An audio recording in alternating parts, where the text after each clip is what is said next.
최근에 미국의 트럼프 대통령과 테슬라 일론 머스크 간에 불화가 있었죠. 한때는 같은 정권을 창출하는데 손을 맞잡았고, 지금은 서로 간에 갈등이 좀 많은 것 같아요. 그러면 우리들은 왜 일론 머스크와 트럼프는 이렇게 분열하는가? 이제 우리는 그걸 봐야죠. 왜냐하면 거기에 우리나라의 미래가 있고 교회의 미래가 있어 보여요. 무슨 얘기냐면 일론 머스크가 현존하는 권력인 트럼프, 지금 세계의 경찰 왕이잖아요. 모든 나라들을 지금 뒤어 막 흔들고 있는 그런 왕 같은 존재에게 왜 반기를 들었을까? 이게 이제 우리가 주목해서 봐야 될 대목이에요. 일론 머스크가 반기를 들었던 결정적인 원인이 뭐냐면 트럼프가 가지고 있는 산업에 대한 마인드의 문제에 있어요. 그러니까 트럼프는 굴뚝 산업을 생각하는 사람이고 일론 머스크는 지금 최첨단을 걷는 문화를 생각하고 산업을 생각하는 그런 갈등이에요. 그것 때문에 부딪히거든요. 이게 지금 우리들에게 주는 교훈이 크고요. 지금 우리나라도 여러분 발등에 불이 떨어졌죠? 이제 관세라는 문제로 우리나라에도 옥죄고 있으니까 상당하게 고전 예상이 되고 우리가 내놓을 카드들이 많지가 않아요. 일단 뭐 조선이랄지 뭐 반도체 뭐 기타 조금 있는데 트럼프가 지금 일본하고는 15% 지금 관세를 합의했잖아요. 아마도 우리나라도 뭐 그 선이 아니겠나 싶긴 한데 그러면 우리나라의 경제가 상당한 타격을 입고요. 많이 고전하게 될 거예요. 그래서 저는 제가 몇 년 전에 그런 설교를 했던 것 같아요. 우리나라가 살 수 있는 길은 기술이다. 여러분 기억하시죠? 제가 상당히 오래됐죠? 제가 힘이 없는 사람이니까 이제 이게 변방에서 하는 소리이니까 저기까지는 안 들리잖아요. 지금 여러분 우리나라가 앞으로 그러면 초격차의 기술력을 향상하는데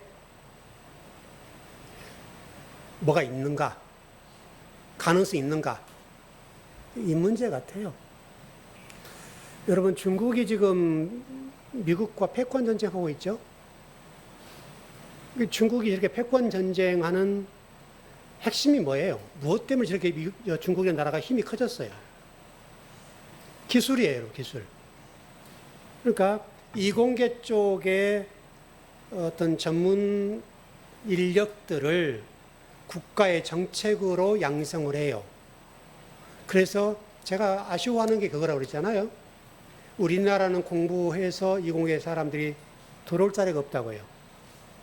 그러니까 미국에서는 또는 다른 선진국에서는 우리나라의 이공계 사람들이 연봉이 3, 4억, 5억까지 이렇게 받아요. 근데 우리나라에 들어오면 1억도 안 주려고 그래요. 누가 들어오겠어요, 여러분? 이게 문제고요. 지금 현재 대치동에서 아이들이 공부를 하는데 모든 아이들이 가고 싶은 과가 뭔지 아세요, 여러분? 의과예요. 의과대학. 의사가 된다는 거예요. 물론 그것도 좋은 부분이 있죠. 근데 모든 머리 좋은 아이들이 다 의대에 의사가 되겠다. 그러면 이공계 쪽에 인력들이 유입이 안 되겠죠. 그러면 이제 우리나라의 미래가 어두워져요. 이게 보통 심각한 문제가 아니에요, 여러분. 근데 지금 대치동에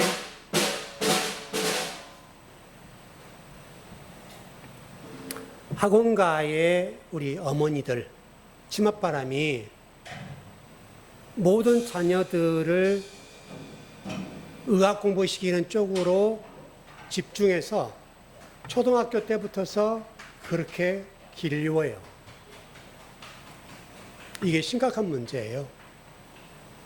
그리고 실질적으로 우리가 지금 뭐 서울대나 연대, 고대, 우리 인류대라 하는 우리 한국에 이 아이들의 재학생들 가운데도 휴학을 하는 아이들이 많이 있는데 이 아이들이 휴학을 하는 가장 큰 원인이 뭐냐면 의대 가기 위해서요. 기존에 서울대를 다니고 있었거나 연대나 고대를 다니고 있는 아이들이 학교를 포기해요. 그리고 재수를 하는 거예요. 왜냐하면 거기 가면 안정적인 생활을 할 수 있으니까. 이건 이제 우리 국민의 의식의 문제도 있고 이건 국가 정책의 문제도 있어요. 최근에 그 김인석 국무총리와 어떤 대학생들 또 젊은이들과의 토론하는 내용을 좀 제가 들어봤어요. 토론자 가운데 한 학생이 이런 질문을 던졌어요. 우리나라의 미래가 이러저런 문제로 어두운데 이렇게 어둡게 된 원인은 정부의 책임이 있다. 그 책임이 뭔가 하면 이공계를 졸업해도 갈 데가 없다. 그리고 외국에서 유학 가서 공부하고 돌아와도 연봉이 작고 들어갈 자리가 없고 이러니까 일단 공부를 하지 않고 들어오지 않고 있어도 나간다는 거죠. 그러니까 우리나라에서 이공계의 박사급의 아이들이 공부를 해서 우리나라를 위해서 일하지 않고 외국으로 나가서 많은 연봉을 받는 쪽으로 가버리는 거예요. 그러니까 김민석 국무총리도 이 문제를 듣고 상당하게 좀 깊이 생각하게 되는 그런 시간을 갖더라고요. 아주 좋은 시간 같았어요. 이게 좀 정책적으로 우리 치맛바람을 일으키는 엄마들을 이렇게 이공계 쪽으로 몰지 못하면, 다시 설명하면 내 자식이 대학을 졸업해서 취업이 보장되고 고연봉, 이것이 보장되는 길이 열리지 않으면 그런 한은 의대를 지망할 거예요.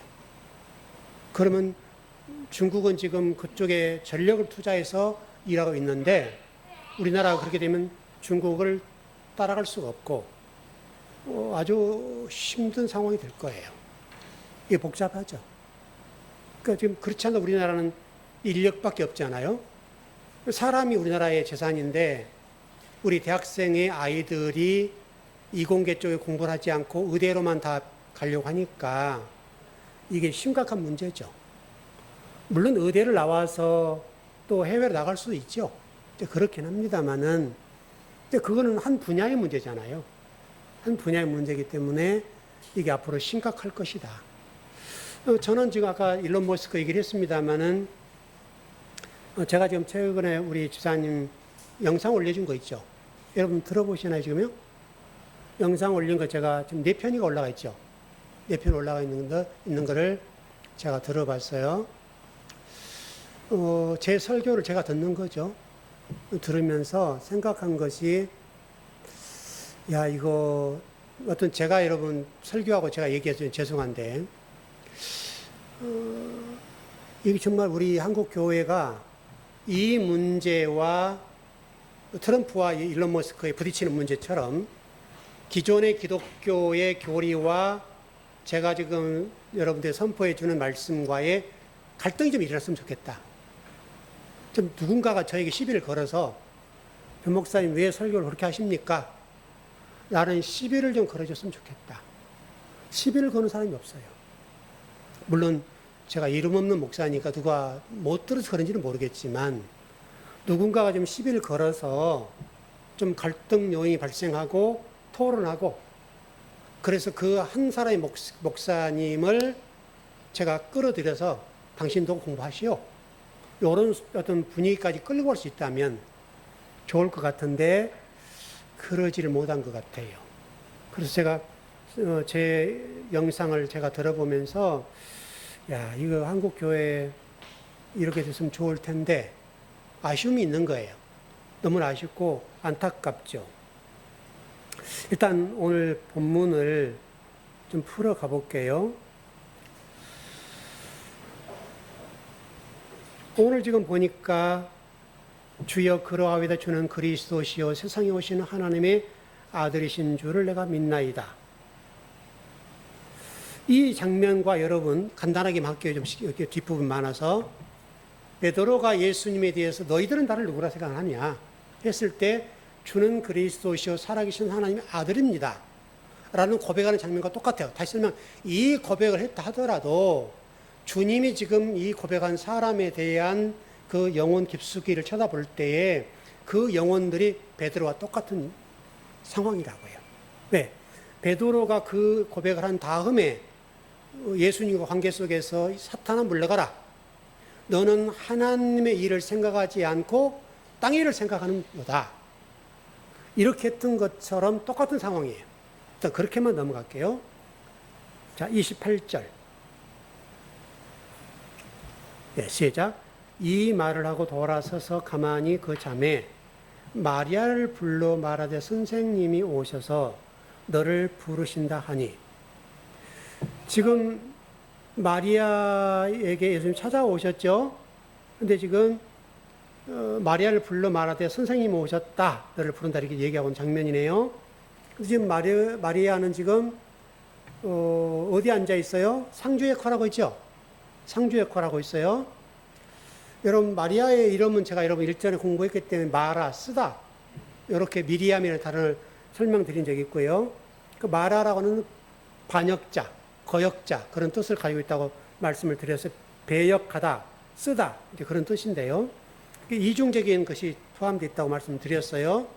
지금 마리아가 예수님 곁에서 지금 말씀을 듣고 있는 상황, 그 상황까지 그렇게 정리하십시다. 자, 29절, 32절.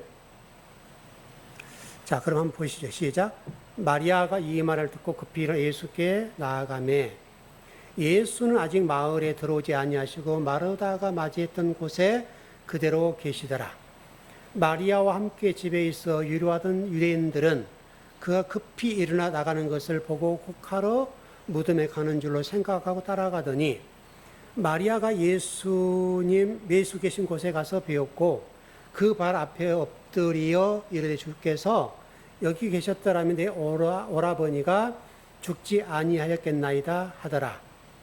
지금 마르다와 똑같죠? 지금 33절 여기만 좀 풀어볼게요. 33절 시작. 예수께서 그가 우는 것과 또 함께 온 유대인들이 그 우는 것을 보시고 심령의 비통 여기시고 불쌍히 여기사. 여러분 어떤 뉘앙스예요? 예수님께서 그가 우는 것과 또 함께 온 유대인들이 우는 것을 보셨다. 그럼 지금 마리아와 마르다가 울고 있었을 것이고 또 마리아의 친척들이 울고 있었을 것이고 그 본문 나와 있지 않지만 그 유대인들이 울고 있었죠. 그렇게 돼 있죠, 여러분. 근데 심령의 비통이 여기시고 불쌍히 여겼다. 그래서 비통이 여겼다. 지금 예수님이 공감 능력이 있으셔서 그 울고 있는 장면 속에서 지금 예수님 뭐가 좀 서글퍼서 그런 뉘앙스죠. 그렇게 돼 있어요. 제가 이 본문을 이렇게 풀어봤어요. 이제 우리 그 애들이 이제 시골로 내려가는데, 제가 설교를 준비하면서 이 장면을 이렇게 풀어보면 이 지금 우리가 이해하는 본문 이런 정도 수준이겠다. 이렇게 보는 거죠. 어떤 제가 지금 얘기하고 있는 것은 예수님 말씀과 다른 부분이에요. 제가 지금도 좀 목이 안 좋죠. 한번 들어보시게. 그래서 좀 그 생각을 좀 많이 했어요. 이게 물론 제가 한 40년 전에 죽음이라고 하는 경험 해봤죠. 해봤는데, 이번에 이제 지금 1월 달부터 지금까지 몸이 좀 안 좋았는데, 그러면서 죽음이라고 하는 것을 좀 생각을 해봤어요. 내가 죽게 되면 우리 성도들은 울어줄 것 같고, 그 다음에 주아가 좀 울어줄 것 같다. 주아는. 왜냐면 주한이하고 주호는 아직은 뭐 모르니까. 주아는 그래도 뭔가를 좀 알잖아요. 할아버지 같이 부딪히며 살았으니까 뭐 그 정도면 됐다. 오늘 본문이 그렇게 해석하는 본문이에요. 그래서 예수님이 마리아와 마르다가 울고 있고 유대인들이 울고 있는 것을 보시면서 본인도 막 슬퍼서 막 우시는 거예요.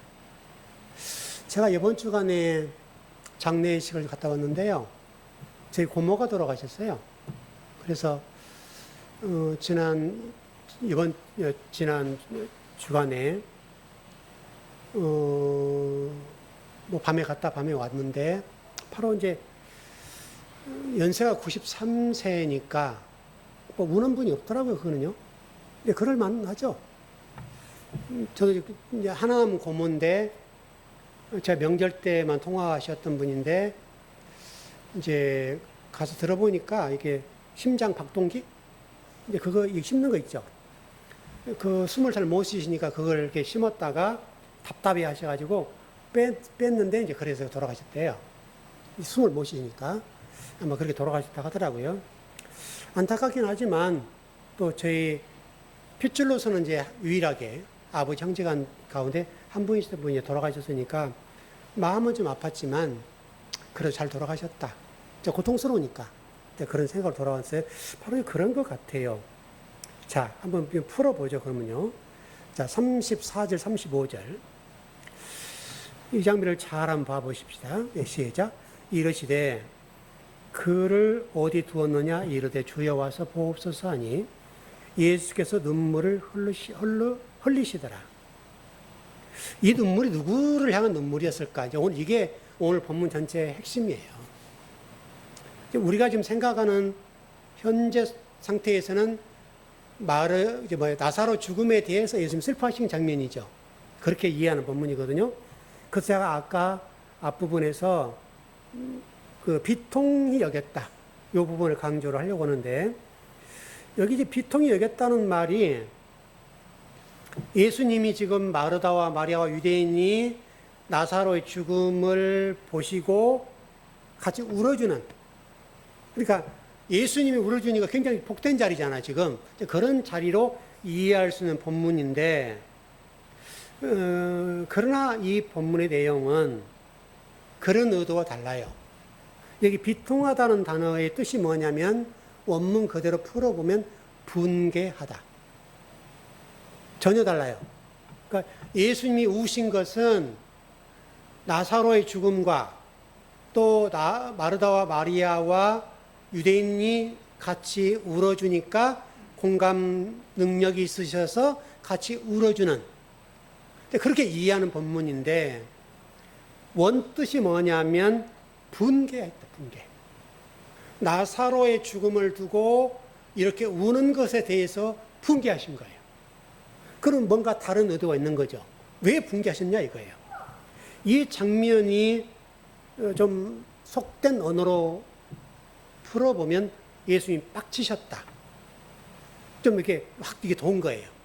그렇게 여러분 이해하시고, 예수님이 이 장면에서 좀 열을 받으셨어요. 여러분 무슨 의미인지 아시겠죠? 그렇게 이 부분을 이해하셔야 돼요. 그러니까 여기서 예수님이 지금 나사로의 죽음을 두고 같이 울어주셨다. 이렇게 이해하면 우리가 그러냐 그렇게 될 수 있습니다만은, 원어적인 측면에서 보면 이 본문은 그런 의도가 아니라 전혀 달라요. 그걸 풀어보겠습니다. 아까 우리 34절, 35절 읽었죠? 그러면 한번 질문을 해보죠. 그럼 왜 예수님이 우셨을까? 누구 때문에 우셨는가 이거예요. 여러분 성경을 이해할 때 모든 본문의 주어라고 하는 부분을 앞에 두면 하나님이시죠. 그러니까 모든 성경의 주어를 하나님으로 두고 해석을 하면 본문이 달라져요. 해석이. 그러나 주어를 우리 인간, 나라는 관점으로 주어를 두면 해석이 완전히 달라져요. 그러니까 아까 예수님이 우셨다라고 하는 부분을 우리, 나사로 여기에 초점을 두고 해석을 하니까 그렇게 해석하는 거예요. 그럼 여기에 대해서 그렇게 해석하면 누가 왜 그 목사가 이렇게 해석합니까? 라고 시비 부를 사람이 없잖아요. 왜? 다 그렇게 이해하니까. 또 모든 목사님들이 그렇게 설교를 하니까. 근데 여기에 보니까 여러분이 질문하는 게 뭐냐면 예수님은 지금 누구 때문에 우셨는가 이거예요. 마리아 때문에 우셨는가? 나사로 때문에 우셨는가? 마르다 때문에 우셨는가? 유대인 때문에 우셨는가? 요 본문을 이해하셔야 돼요. 왜 예수님께서는 이 죽음에 대해서 이렇게 슬퍼하셨는가? 왜 예수님께 우셨을까 이거예요.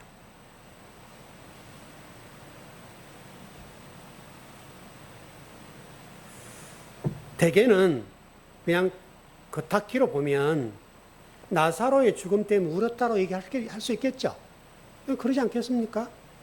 근데 지금 모든 분들이 그렇게 해석을 하는데 사도 요한이 이 본문에서 이렇게 말씀을 하는 이유가 있을 거 아니에요. 예수님이 피통에 우셨다라고 하는 말씀으로 우리가 개역성에 번역이 됐습니다만은 그러나 원래 2000년 전에 요한이 이 성경의 본문을 기록할 때는 뭔가 독자들에게 요한 공동체 독자들에게 하고 싶은 얘기가 있기 때문에 이렇게 했을 거 아니에요. 여러분 그렇단 말이죠. 그러니까 요한이 지금 여기 이 본문을 통해서 전달하고자 하는 메시지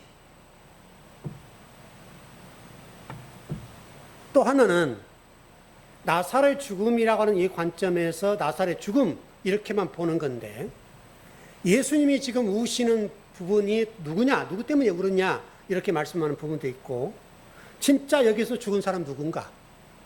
실질적으로 우리가 물리적으로 보면 나사로가 죽었죠. 근데 예수님은 지금 나사로의 죽음을 왜냐하면 나사로를 살릴 거니까 죽었다고 보지 않고 잠잔다고 그랬죠, 여러분. 잠잔다고 그랬다고 말이에요. 그러니까 예수님이 바라보는 관점은 나사로가 죽은 게 아닌 거예요. 잠잔다고 봤단 말이에요. 근데 지금 여기 죽었다라고 하는 이 부분에 있어서 예수님이 바라보시는 죽은 자가 누구냐 이거예요. 여러분 성경 그렇게 풀어야 돼요. 정리하면 예수님께서 누가 죽었나라고 질문하는 것과 누구 때문에 우신가라고 하는 이 부분에 있어서 일단 나사로는 아니다. 그럼 마르다? 마리아? 아니죠. 그러면 누구 때문에 울겠어요? 유대인들 때문에 우신 거예요. 유대인들 때문에 분개하셨다고, 분개. 분노를 쏟았어, 분노를. 왜? 유대인들은 지도자들이에요. 종교 지도자들이라고. 그 종교 지도자들을 향해서 울분을 토하시고 그러셨는데 제가 우리 전번에 공부할 때 부자와 나사로 이런 비유를 들으셨죠? 부자가 누구라고 그랬죠, 여러분 성경에서? 이 신약 성경에 부자가 누구라고 그랬죠? 여러분 우리가 공부했어요.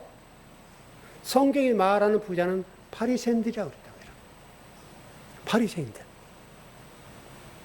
그러니까 예수님께서 지금 유대인들을 바라보시면서 슬퍼하셨고 지금 실질적으로 분개하시고 죽어있는 자들이 누군가라면 유대인이라는 거예요. 그것 때문에 예수님 슬퍼하신 거예요. 분노하신 거예요. 분개하셨다고요.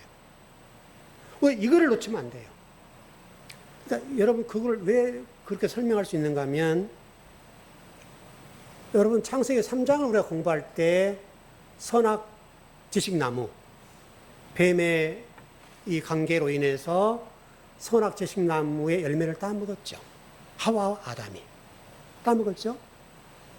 그 선악 지식나무를 따먹였던 뱀, 그 뱀이라는 존재들의 구약 성경에 쭉 올 때 누구라고 그랬죠, 여러분? 그 자들이 누구라고 그랬죠? 거짓 선지자들. 선지자들인데 거짓 선지자들. 다시 말해 하나님의 말씀을 복음으로 전하지 않고 율법을 율법으로 전했던 이 사람들이 구약 성경에서 뱀이에요, 뱀. 하나님과 분리시키는 자들이니까. 이게 뱀이고, 신약 시대의 이 뱀은 누구냐 이거예요. 신약 시대의 이 뱀은 바로 종교 지도자들인 바리새인과 서기관, 유대인들이에요. 그래서 이 부분을 지적하는 거예요. 성경 흐름은 일맥 똑같아요. 구약부터 신약까지 똑같이 흘러가는 거예요. 흔들리지 않아요. 36절, 37절이요. 네, 시작. 이에 유대인들이 말하되 보라 그를 얼마나 사랑하셨는가 하며 그중 어떤 이는 말하되 맹인의 눈을 뜨게 한 이 사람이 그 사람 죽지 않게 할 수 없었더냐 하더라. 지금 예수님께서 유대인들의 죽음과 그들의 잘못된 신앙을 보시면서 분개하시고 죽어 있다라고 지금 말씀하셨는데 유대인들은 지금 동문서답하는 거예요. 예수님이 말씀을 전한 것을 이해를 못하는 거예요. 말귀를 못 알아듣는 거예요. 그래서 지금 유대인들이 말을 했다고 그러잖아요. 유대인들이 말을 했는데 지금 유대인들이 지금 예수님이 우시는 장면을 어떻게 이해하는가를 볼 수 있어요. 지금 유대인들이 예수님이 우신 것을 어디다 어떻게 포커스를 맞췄는가 하면 나사로의 죽음. 나사로를 얼마나 사랑하셨기에 저렇게 우시는가. 이렇게 지금 보는 거예요. 바로 그렇게 유대인들이 오해라고 하는 부분으로 이 장면을 풀어갈 수 있고 그러면서 지금 유대인들이 예수님을 비아냥거려요. 왜냐하면 37절 보면 어떤 유대인이 말한 거예요. 맹인에 뜨게 한 사람, 이 사람이 예수님에게 말씀하는 거예요.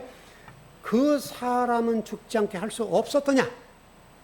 이렇게 지금 질문하는 장면이에요. 그러니까 다시 설명하면 예수님이 지금 나사로를 사랑했다고 한다면 울지 말고 와서 고쳐줬어야 죽지 않게 했어야지 뭐 하는 거냐 이렇게 지금 하는 거예요. 그 장면으로 지금 유대인들이 성경을 오해하고 있다 이거예요. 자, 38절 시작. 이에 예수께서 다시 속으로 비통히 여기시며 무덤에 가시니 무덤이 구리라 돌로 막았거늘. 돌로 막았대요. 자, 우리가 이렇게 이 본문은 두 가지로 해석할 수가 있어요. 왜냐하면 이 단어에 에피라는 헬라어가 있어요. 에피라는 헬라어가 있는데 이 에피를 어떻게 볼 거냐. 그러니까 우리가 이해하기 쉽게 해서 여러분 동굴. 여러분 모두가 아마도 그렇게 이해할 거예요. 예수님이나 나사로와 똑같이 유대인들의 무덤을 볼 때 이게 굴을 파고 앞에 돌을 막아놓는 이런 장면 이해하시죠? 그렇게 이해한다고요. 그래서 지금 나사로가 죽었는데 앞에 돌을 막았다 이렇게 된 거잖아요. 지금 이렇게 이해하는 본문이에요. 그래서 돌을 막아놓은 상태. 그래서 여기 지금 돌로 막았거늘 이렇게 하는 거예요. 에피라는 단어. 그러니까 동굴 무덤으로 보면 막은 게 되고요.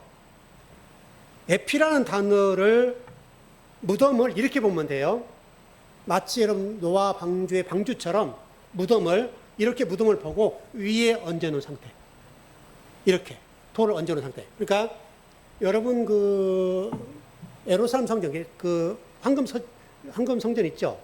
거기서 보면 이렇게 이쪽에서 보면 이렇게 오른쪽이고 그쪽인데 그 무덤들을 보시면 이런 특징이 있어요. 그 무덤의 특징이 관을 이렇게 위에 있어요. 관이 그리고 이렇게 이런 상태로 이렇게 돼 있어요. 앞에로 문이 없다고요. 위에가 문이 있다고요. 똑같은 입장에 에피라는 단어를 이해하면 이게 이해돼요. 그러니까 유대인들도 지금 이 에피라는 단어를 이해할 때 어떻게 이해하는 부활과 관련돼서 그들이 생각한 건데 그 예루살렘 근처에 무덤 있죠, 여러분. 그 베드로 탁성전 있고 있는데 거기 보면 무덤이 이렇게 있어요, 가까이. 하얀 관으로 돼 있죠. 그게 보여요, 여러분. 그게 에피 때문에 그래요. 그래서 무덤 위에 이렇게 돌이 얹어져 있는 거예요. 이게 굉장히 중요한 거예요, 여러분. 지금 그 상태를 설명하는 거예요, 지금. 그러니까 무덤 위에 돌이 얹어 있는 상태인데 지금 예수님께서는 지금 이 돌을 제거하라 이거예요. 왜?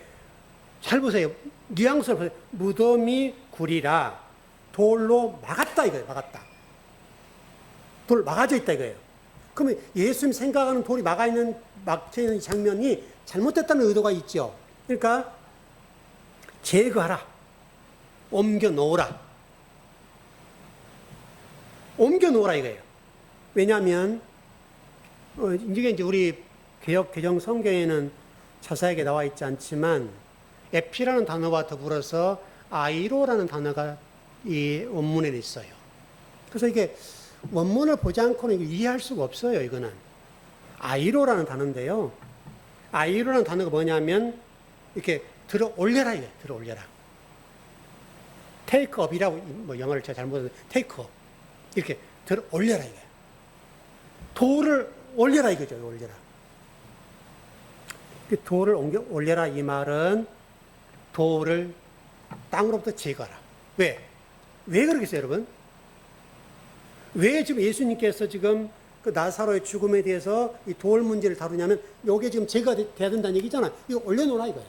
옮겨라 이거예요. 돌이 여기서는 지금 여러분 방해되는 요소로 나와 있고 돌을 제거한다는 의미는 무슨 뜻이냐면 무덤이 열린다는 의미예요. 무덤을 딱 막아놨다는 걸 열려요.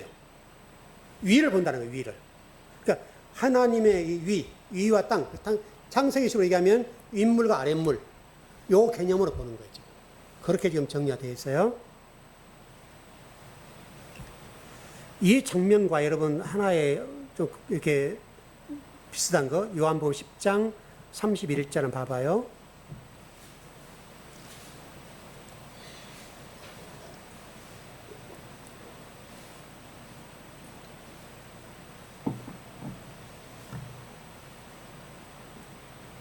예, 시작. 유대인들이 다시 돌을 들어 치려 하거늘. 유대인들이 돌을 든 목적이 뭐예요? 예수님을 죽이려고 하는 거죠. 그 장면 아니에요, 여러분? 마태복음 한번 가봐요. 이 무덤을 누가 막았는가를 보자고요. 27장으로 가봐요. 62절, 66절. 성경이 참 힌트를 줘요. 우리가 모를 뿐이지. 마태복음 27장 62절, 66절. 성경을 자세히 한번 봐봐요.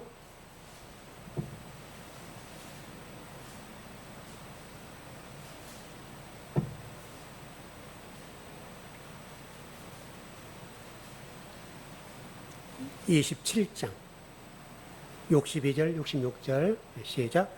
그 이튿날은 준비일 다음 날이라. 대제사장들과 바리새인들이 함께 빌라도에게 모여 이르되 주여 저 속이던 자가 살아있을 때에 말하되 내가 사흘 후에 다시 살아나리라 한 것을 우리가 기억하노니 그러므로 명령하여 그 무덤을 사흘까지 굳게 지키게 하소서. 그의 제자들이 와서 시체를 도둑질하여 가고 백성에게 말하되 그가 죽은 자 가운데서 살아났다 하면 후에 속임이 전보다 더 클까 하나이다 하니 빌라도가 이르되 너희에게 경비병이 있으니 가서 힘대로 굳게 지키라 하거늘 그들이 경비병과 함께 가서 돌을 임봉하고 무덤을 굳게 지키니라. 그들이 경비병과 함께 가서 돌을 임봉했다. 임봉했다는 막았다는 말이죠. 못 나오겠죠. 그리고 무덤을 굳게 지켰다라고 했죠. 이 장면이 뭐냐면 부활에 방해되는 장면. 이게 대제사장들과 바리새인들이 하는 짓이에요. 부활의 문제를 방해하는 거예요. 여러분 성경은 성전이 무덤이 되는 거죠. 되는 것과 똑같이 강도의 구리를 만들었다고 그러잖아요. 그 장면이 그러니까 성전은 하나님이 계시는 것이고 진리가 있어야 되고 빛이 돼야 되죠. 그런데 지금 대제사장들과 바리새인들이 강도의 구렬, 이렇게 성전을 강도의 구렬로 했다라고 예수님 말씀하신 장면이 있죠. 그 장면과 똑같아요. 그래서 지금 이 나사로의 무덤에 대해서 에피라는 단어를 제가 말씀했는데 돌을 제거해라. 돌을 제거했다. 왜? 부활의 문제입니까? 그리고 이 돌을 제거하는 단어에 보니까 문법적으로 2인칭 복수예요. 여러분, 그렇다면 이 돌을 옮긴 사람 누구예요? 돌을 옮겼겠죠? 누가 옮겼어요? 여러분, 그 예수님의 부활, 나사로 지금 얘기입니다만은, 예수님의 부활도 마찬가지입니다만은 똑같아요. 이게 장면이. 똑같은 장면인데, 예수님의 무덤이라는 관점을 정리를 해볼게요. 예수님의 무덤에, 예수님의 부활을 최초로 목격했던 사람 누구예요? 마리아죠. 그 또 한 사람 있었죠. 마리아 외에 또 누구?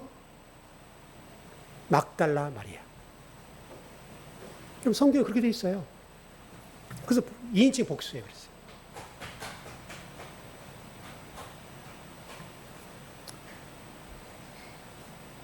(39절) 가봐요.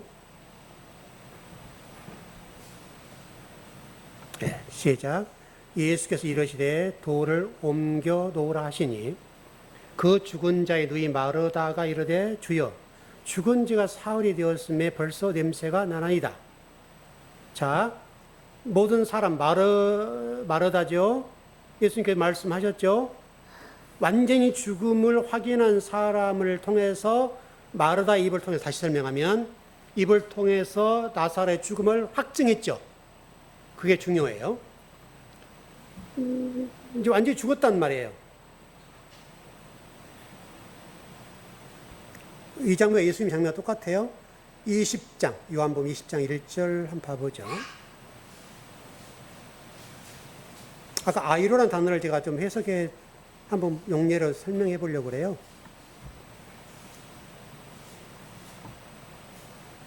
20장 1절. 네, 시작. 안식 후 첫날 일찍이 아직 어두울 때에 막달라 마리아가 무덤에 와서 돌이 무덤에서 옮겨진 것을 보고, 요한복음 아까 지금 아이로라는 단어를, 에피와 아이로라는 단어를 얘기죠. 이게 돌을 옮기는데 우리가 생각하는 예수님의 무덤이라고 하는 똑같이 앞에 있다고 생각하잖아요. 이렇게 있는 거예요. 이렇게 옮겨졌다. 아이로. 마태복음 28장으로 가봐. 1절, 2절.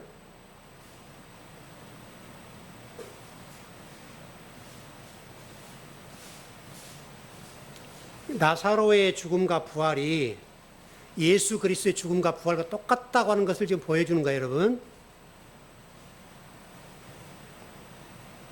네, 시작. 안식일이 다 지나고 안식 후 첫날이 되려는 새벽에 막달라 마리아와 다른 마리아가 무덤을 보려고 갔더니 큰 지진이 나며 주의 천사가 하늘로부터 내려와 돌을 굴려내고 그 위에 앉았는데, 조금 다른 부분이 여기 지금 보니까 막달라 마리아인데 지금 다른 마리아가 나오죠.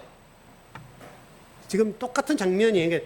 지금 아까 우리 나사로의 죽음도 똑같은 장면이고요. 보세요. 하늘로부터 내려와 돌을 굴러내고 그 위에 앉았대요. 그러니까 여러분 잘 이해하셔야 될 것이, 우리는 무덤이 이렇게 됐다고 생각하는 거예요. 이렇게 굴이 이렇게 된 거예요. 이렇게 된 거예요. 에피라는 단어 때문에 에피. 돌을 제거하는 분들은 천사가 돌을 제거했죠. 옮겼죠. 그리고 목격한 사람 마리아와 다른 마리아. 나사로도 똑같아요, 여러분. 나사로 똑같은 장면이거든요. 자, 11장 40절 한번 가봐요. 요한복음 11장 40절. 돌이 제거된다는 의미가 뭐냐? 요거를 설명하려고 합니다. 네, 시작. 예수께서 이르시되 내 말이 내가 믿으면 하나님의 영광을 보리라 하지 아니하였느냐 하시니. 돌이 옮겨졌다는 얘기는 우리 단순하게 무덤에 돌이 옮겨졌다 이렇게 이해하는 거잖아요. 이렇게 좀 이해하면 설명을 해보면 좋을 것 같네요. 여러분도 아마 그런 벽을 느낄 때가 있을 텐데, 저도 지금 이 강단에서 여러분 이제 설교를 여기 이 자리에서 한 20년 넘게 했는데요. 그런 거 느낄 때 가슴이 답답하고 서글프기도 하고, 영혼이 불쌍하기도 하고, 저 영혼을 어떻게 할까? 그런 고통스러운 아픔이 있을 때가 있어요. 그럴 때가 많아요. 근데 지금은 여러분들 다 수용적인 자세를 가지고 있기 때문에 좀 다르긴 합니다만은, 제가 말씀을 전하면 일단 마음밭에서 거부를 해요. 왜? 기존에 배웠던 말씀과 다르기 때문에 일단 말씀을 받질 않아요. 그럼 제가 여기서 설교를 하면 그걸 알겠으면 모르겠어요.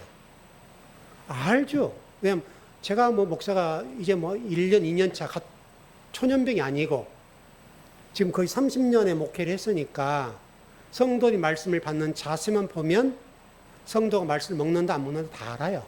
여러분 그 정도는 돼야 되지 않겠어요? 근데 그렇게 말씀을 안 먹는 성도들은 항상 그 자리에 있어요. 물론 여러분도 여기 오기까지는 갈등도 많았죠. 얼마나 여러분들 처음에는 그 말씀에 대해서 이게 맞을까? 여러분 그건 당연하죠. 처음 목사님 말씀을 공부해서 전한다고 그러는데 맞을 것 같은데 왜 다른 목사님 저렇게 전하는데 이 목사님 이렇게 전해? 이게 갈등이 있겠죠, 여러분. 여러분 거기 없으면 안 되죠. 있었어요. 그래서 여러분들도 그때 갈등하고 정말 맞는가? 이것 때문에 상당히 여러분 고민이 많았을 거예요. 그런 성도들이 많았다고요. 근데 그렇게 하고 끝내버린 성도가 많아요. 근데 그게 안타까움이죠. 바로 그 장면과 똑같아요. 비늘이 벗겨졌다, 오늘 돌이 옮겨졌다는 이 장면과 여러분 사도행전 9장 18절을 가봐요. 이 장면이 똑같은 장면이에요. 사도행전 9장 18절. 돌을 옮긴다는 것과 이 내용이 똑같은 장면이에요, 여러분. 사도행전 9장 18절.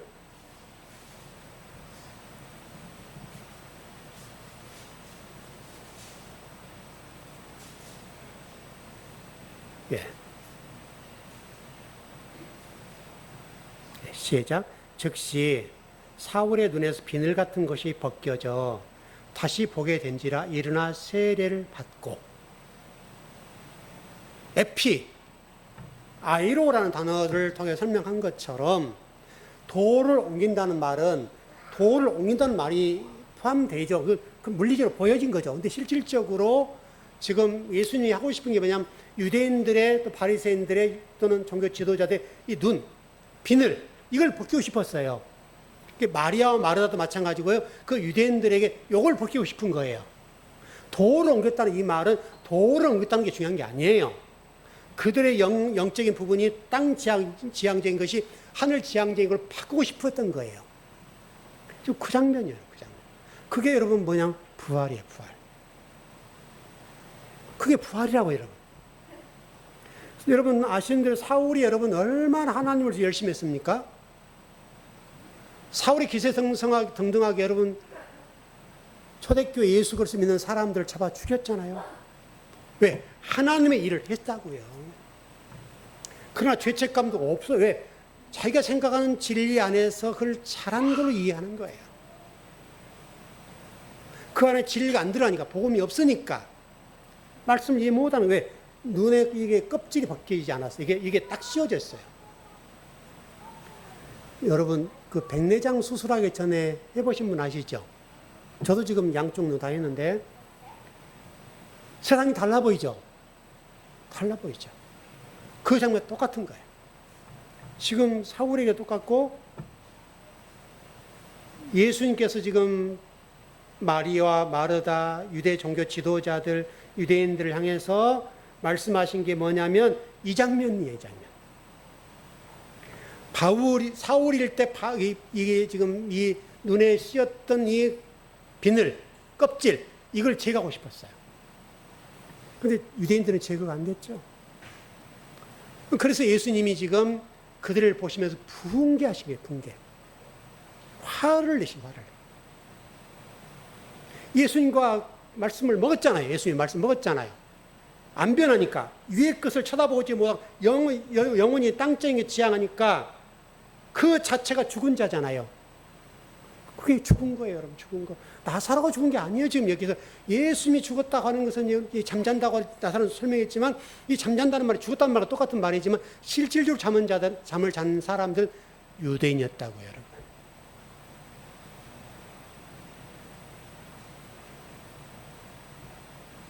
위의 것을 못 보는 거예요. 돌을 옮겼다. 여러분 놓치지 마세요. 자, 11장 41절.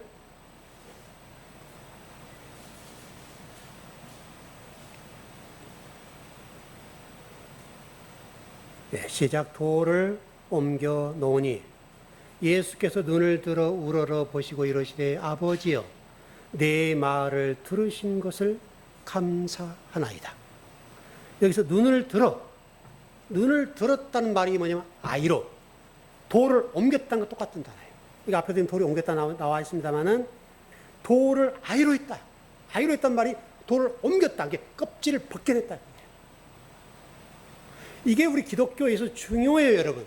그래서 제가 초두에 트럼프와 일론 머스크의 분쟁, 싸움, 이 싸움이 우리 기독교도 중요하다. 이렇게 말씀을 드리는 거예요.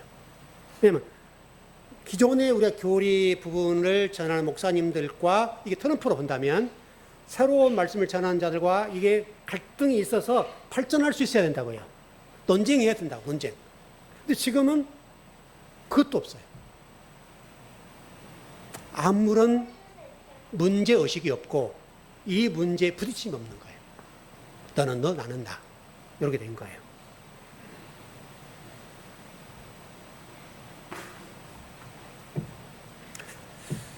성경에 보면 이런 말씀이 있죠. 너희는 아래에서 났고 나는 위에서 났다. 이걸 놓치면 안 돼요. 돌을 통해서 우리에게 뭔가 심상을 전해주려고 하는데 사도 요한은 이 돌을 옮겼다는 심상을 통해서 우리들에게도 동일한 말씀을 전하는 거예요. 너희들의 눈에 비늘을 벗겨야 돼.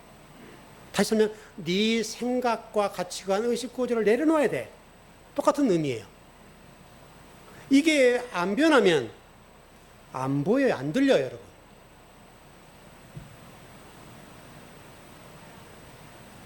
베드로전서 2장 4절로 한번 가봐요. 4절 쭉 좀 보죠. 5절 그래서 8절까지 가보죠. 베드로전서 2장 4절에서 8절. 돌들 가운데 우리 성도로 본다면 돌들 가운데 여러 동물의 종류가 있다. 그래서 여러 성도가 있다는 말이에요. 그거를 설명하려고 이렇게 베드로는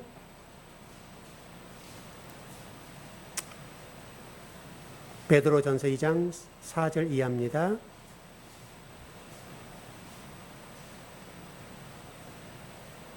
예, 시작. 사람에게는 버림바 되었으나 하나님께서 택하심을 입은 보배로는 산돌이신 예수께 나아가 너희도 산돌같이 신령한 집으로 세워지고 예수 그리스도 말미암아 하나님이 기쁘게 받으실 신령한 제사를 드릴 거룩한 제사장이 될지니라. 성경에 기록되었으되 보라 내가 택한 보배로운 모퉁이 돌을 시온에 두노니 그를 믿는 자는 부끄러움을 당하지 아니하리라 하였으니 그러므로 믿는 너희에게는 보배이나 믿지 아니하는 자에게는 건축자들이 버린 그 돌이 모퉁이의 머릿돌이 되고 또한 부딪히는 돌과 걸려 넘어지게 하는 바위가 되었다 하였느니라. 그들이 말씀을 순종하지 아니함으로 넘어지나니 이는 그들을 이렇게 정하신 것이라. 돌도 부딪히는 돌이 있대요. 건축자의 버린 돌이 있대요. 산돌이 있대요. 신령한 집이 있다는 거예요. 그러니까 성도가 여러 종류가 있다는 거예요.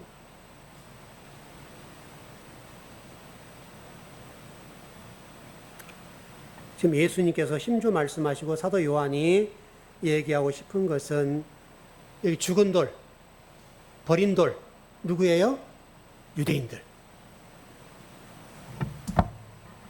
그렇게 되면 정리가 되겠죠?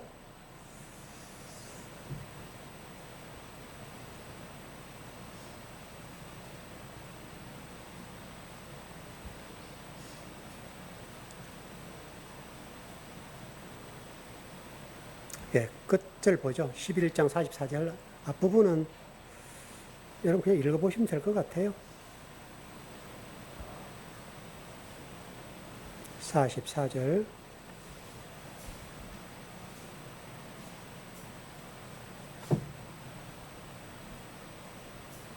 예, 시작. 죽은 자가 수족을 배로 동인 채로 나오는데 그 얼굴은 수건에 쌓였더라. 예수께서 이르시되 풀어놓아 다니게 하라 하시니라. 여러분 무덤에 가면 수의 입는 거 아시죠? 그 장면이에요. 그 상태에 꽁꽁 이게 그 안 믿는 사람 뭐 7번 묻는다 뭐 그렇게 그런 것처럼 있잖아요. 지금 이게 예수님께서 지금 뭐라고 말씀하세요? 꽁꽁 싸맸던 것을 다시 설명하면 이걸 다 풀으라는 이 말이잖아요. 이게 지금 뭐냐면 해방이에요, 해방. 자유. 진리를 알지니 진리가 너희를 자유케 하리라. 이 말씀이에요. 이게 죽었던 사람 꽁꽁 이렇게 우리를 묶었던 그 수위의 매디들, 그걸 풀어 제끼는 거죠. 그걸 해방, 자유, 진리를 알면 이룬다는 거예요, 여러분. 지금 이 얘기를 이렇게 하는 게 여러분과 제가 진리를 알아야 될 이유가 이거예요. 다시 설명하면 오늘 제목처럼 마르다의 결핍 이 상태가 되지 않으려고 하면 여러분이 눈의 비늘이 벗겨지고 진리가 들려지고 이해되고 깨달아지면 여러분은 해방, 자유, 부활 상태가 된다. 그거예요, 여러분. 성경 어렵지 않죠? 그 말씀을 이렇게 한 거예요. 그 말씀을 좀 우리가 이해하지 못하게 이렇게 말씀을 해놨을 뿐이지 수위를 꽁꽁 맸던 걸 풀어라. 요게 해방을 의미하는 거, 진리를 안다는 게 뭔지를 설명하는 것이고 부활이 뭔지를 설명하는 거예요. 여러분들이 늘 궁금한 게 목사님 부활을 여기서 경험한다고 하고 둘째 사명이 없다고 하는데 제가 설명하지만 그게 뭘까요? 자꾸 이게 우리가 자꾸 생각을 하게 된다고요. 왜냐하면 우리 생활이 쫙쫙 펴지지 않고 그냥 생활이 착착 펴지고 그냥 기도하는 대로 딱 되면 좋은데 안 되니까 그 문제로 인해서 부활과 결부시키니까 나는 부활이 아닌 것을 이해를 한단 말이죠. 여러분 그걸 뛰어넘으셔야 돼요. 그걸 뛰어넘으시고 성경에서 나사로의 수위에 메디를 다 풀어서 딱 하는 거, 이게 부활이고 이게 해방이고 자유고 평강이에요. 그게 여러분 지금 살고 있는 이게 부활이란 말이에요. 부활. 어렵지 않죠? 어렵지 않는데 자꾸 우리가 이제 미래에 자꾸 그게 우리가 강하게 있으니까 아이고 목사님은 그렇게 하는데 우리 예수님 재림하시게 되면 자꾸 쪼개니까 이게 어려워져요. 그리 생각하지 마시고 나사로를 지금 딱 수위를 벗어버리고 묶였던 걸 다 풀어버린 것, 이 상태, 이게 부활입니다. 이게 자유입니다. 여러분 그 복을 마음껏 누리시길 바랍니다. 예, 기도하겠습니다.